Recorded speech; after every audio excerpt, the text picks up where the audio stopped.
మాదిగలు రాజకీయంగా వెనుకబడి ఉన్నారనేది పచ్చి అబద్ధం, అదొక బూతు పదం.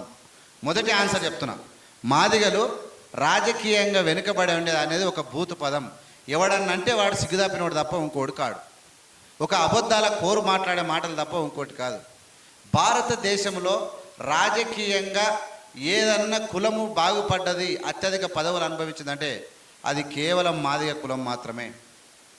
అది భారతదేశానికి ఉప ప్రధాని కావచ్చు, ఈ దేశంలో అత్యంత పవర్ఫుల్ అయినటువంటి లోక్సభ స్పీకర్ కావచ్చు, ఈ దేశంలో భారత జాతీయ పార్టీలకు అధ్యక్షులుగా కావచ్చు, ముఖ్యమంత్రులుగా ఉత్తరప్రదేశ్ మాయావతి 3 సార్లు ముఖ్యమంత్రి, మహారాష్ట్ర సుశీల్ కుమార్ సిండే ముఖ్యమంత్రి, ఏక్నాథ్ సిండే ప్రస్తుతం ముఖ్యమంత్రి మాదిగా. మీరు గుర్తుపెట్టుకోండి. అంటే అటు మాయావతి ఉత్తరప్రదేశ్లో, ఇక్కడ సుశీల్ కుమార్ సిండే మహారాష్ట్రలో, ఇప్పుడున్నటువంటి ఏక్నాథ్ సిండే కూడా మహారాష్ట్రలో ముఖ్యమంత్రి. అంటే ముఖ్యమంత్రుల స్థాయికి ఎదిగిరు కదా. పార్టీలను రామ్ విలాస్ పాస్వాన్ బీహార్ నుంచి ఆయన ఓటమి ఎరగదు మాదిగా. ఆయన టోటల్గా ప్రతి గవర్నమెంట్లో మినిస్టర్ పదవి ఉండి దేశంలో మాదిగలకు దళితులకు సేవ చేయడానికి ప్రయత్నం చేసిండు రామ్ విలాస్ పాస్వాన్. ఆ విధంగా ఒక్కరు కాదు, మన తెలుగు రాష్ట్రాల్లో అయితే నాగర్ కర్నూలు కాన్స్టిట్యున్సీలో ఉన్నటువంటి ఇప్పుడు నా ఎంపీ కాన్స్టిట్యున్సీలో మహేంద్రనాథ్ అనే ఒక వ్యక్తి ఉండే మాదిగా. ఆయన చెయ్యని పదవి లేదని చెప్పిన. మంద జగన్నాథ్ 3 సార్లు ఎంపీ, 3 సార్లు టీడీపీ నుంచి 2 సార్లు, కాంగ్రెస్ మొత్తం 4 సార్లు ఎంపీ ఆయన మాదిగా. గుండు రాములు 3 సార్లు ఎమ్మెల్యే, 2 సార్లు మినిస్టర్, 1 సారి ఎంపీ మాదిగా. అలంపూర్లో ఉన్న సంపత్, వాళ్ళకి సంబంధించినటువంటి అబ్రహం, ఇప్పుడు ఉన్నటువంటి అజయ్ మొత్తం మాదిగలే. మాదిగలు అత్యుత్తమంగా ఇప్పుడు 4 ఉప ముఖ్యమంత్రులు ముందే చెప్పిన, తెలుగు రాష్ట్రాల్లో 4 ఉప ముఖ్యమంత్రులు ఏ కులం నుంచి లేరు. ముదిరాజులు లేరు, గౌడ్స్ లేరు, ఇలా యాదవులు లేరు, కుమ్మరు లేరు, కమ్మరు లేరు, మంగరు లేదు, ఎవరు లేరు అంటున్నా. బీసీలు లేరు, మాలలు కూడా లేరు. ఒక కోనేరు రంగారావు మాదిగా ఉమ్మడి రాష్ట్రంలో ఉప ముఖ్యమంత్రి. కోనేరు రంగారావు మాదిగా ఉమ్మడి రాష్ట్రంలో ఉప ముఖ్యమంత్రి. ఇప్పుడున్న దామోదరం సంజీవయ్య ఉమ్మడి రాష్ట్రంలో ఉప ముఖ్యమంత్రి. దామోదరం రాజనరసింహయ్య ఎవరు ఉమ్మడి రాష్ట్రంలో మాదిగా ఉప ముఖ్యమంత్రి. కడియం శ్రీహరి ఉప ముఖ్యమంత్రి తెలంగాణ రాష్ట్రం లోపల. రాజయ్య ఉప ముఖ్యమంత్రి తెలంగాణ. 4 ఉప ముఖ్యమంత్రులు కలిగినటువంటి మాదిగలు మాకు రాజకీయంగా లేవు. ఇప్పుడు కాదు, అసలు ఐఏఎస్లు ఎవడున్నాడు తెలంగాణలో? ఐఏఎస్లు ఐపీఎస్లు ఎవరు? మాదిగలే ఉన్నారు. ఇప్పుడు మహేంద్రనాథ్ కుమారుడు కూడా ఐపీఎస్, ఆర్ఎస్ ప్రవీణ్ కుమార్ మాలలు లేరు, ఐపీఎస్లు లేరు. ఏంది పడితే అది రాలే ఉద్యోగం. నేనేమంటున్నానంటే బ్యాక్లాగ్ 30 ఏళ్ళుగా బ్యాక్లాగ్ పోస్టులు మిగిలిపోయినాయి తప్ప ఎప్పుడు వాళ్ళు ఏమంటారు అంటే 30 ఏళ్ళుగా తింటుర్రు, 30 ఏళ్ళుగా తిరుగు అంటే సిగ్గుదాపిన వాళ్ళు ఎవడైనా మాట్లాడుతున్నాడో వాళ్ళకి నేనేం చెప్తా ఉన్నానంటే 30 ఏళ్ళుగా ఉన్న ఉద్యోగాలను పొందే శాతగాక అంటే 15 జామ పనులు ఆడబెట్టాము. మాదిగలకు 15 జామ పనులు ఆడబెట్టింది ప్రభుత్వం. 15 జామ పనులల్లో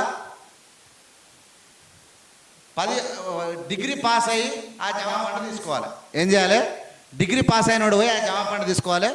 15 జామ పనులు పెట్టిరు. 30 ఏళ్ళల్లో ఎన్నడూ కూడా 10 జామ పనులు తీసుకోలేదు అందరు కలిసి, మాదిగలు కలిసి. అంటే ఎప్పుడు కూడా 5 నుంచి 8 జామ పనులు ఆడ మిగిలిపోయినాయంటే అర్థం ఏంటంటే డిగ్రీ చదవలేదు. మరి చదువునివాడు ఆపిండు. ఈ రాష్ట్రాల్లో, ఈ దేశంలో మాలల హాస్టల్, మాదిగల హాస్టల్, చదువుకునే హాస్టల్ సపరేట్ ఉన్నాయా? లేవు కదా. మాలల హాస్టల్ సపరేట్, ఎస్సీ హాస్టల్ ఉంది. ఎస్సీ హాస్టల్లో మాదిగలు ఉన్నారు, మాలలు ఉన్నారు. చదువుకున్న వాళ్ళకి ఉద్యోగాలు వచ్చినాయి ఎప్పుడో అప్పుడు. మా తరం వచ్చిన తర్వాత అంటే 1990 తర్వాత ఎవరైతే చదువుకున్నారో అప్పటి నుంచి మాదిగలు నెంబర్ 1 ముందరనే ఉండరు. అది వేష విషయం. కానీ 1990 వరకు, 1952 నుంచి 1990 వరకు జరిగినటువంటి ఒక 20-25 ఏళ్ళ పొడవు కాలం లోపల ఎవరు అంటే ఉద్యోగాలను టచ్ చేసిన వాళ్ళు లేరు. బ్యాక్లాగ్ మిగిలిపోయేది. 15 జామ పనులు, 100కి 15 జామ పనులు ఆడబెడితే 8 జామ పనులు కూడా సరిగా తీసుకోలేదంటే ఉద్యోగాలకి ఎలిజిబుల్ కాలేదు. గొర్రెలకు అర్థం చేసుకోవాలి, మాలకైనా మాదిలైనా. ఊరికేనే మీరు తిన్నారు, మీరు తిన్నారు, మీరు తిన్నారు. ఎవరో చెప్పితే ఒలుడు కాదు. ఎవడో ఏందో మాట్లాడితే ఇప్పటికీ లక్షల బ్యాక్లాగ్ పోస్టులు ఫిలప్ అయినాయి. అంటే ఆ 15 జామ పనులు 30 ఏళ్ళుగా మురిగిపోతూ ఉన్నాయి. ఆ జామ పనులే ఉద్యోగాలు 30 ఏళ్ళుగా ఆడ మురిగిపోతూ ఉన్నాయి. మురిగిపోతున్నటువంటి జామ పనులు ఆడ పడి ఉంటే మాకు వచ్చినాయి ఉద్యోగాలు వచ్చినాయి అంటే ఒక నాయకుడు కావాలి. ఆ నాయకుడికి ప్రజలు రెచ్చగొడితే నాయకుడు అవుతాడు. ప్రజలను మొత్తం ఇప్పుడు మందకృష్ణ మాదిగా ఉన్నాడు.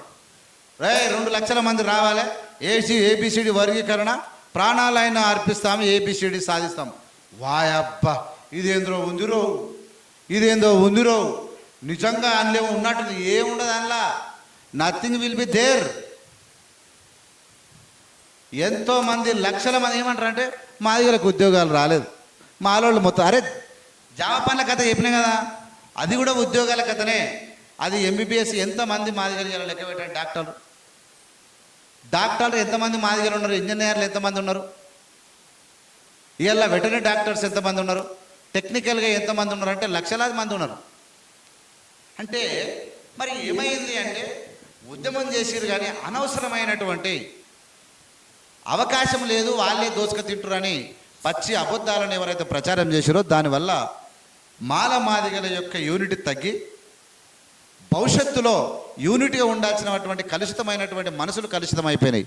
ఎవడో ఏమో తింటున్నాడంట అనేది ఒక పనికి మాలి వచ్చింది. అయితే దేవుని దయ వల్ల నరేంద్ర మోడీ బ్రాహ్మణ భావజాలం అంతా మందకృష్ణ మాదిగ చెవులు కొడుతూ ఈ తీర్పుకు, ముఖ్యంగా మొన్న వచ్చిన తీర్పుకు మందకృష్ణ మాదిగకు ఎలాంటి సంబంధం లేదు.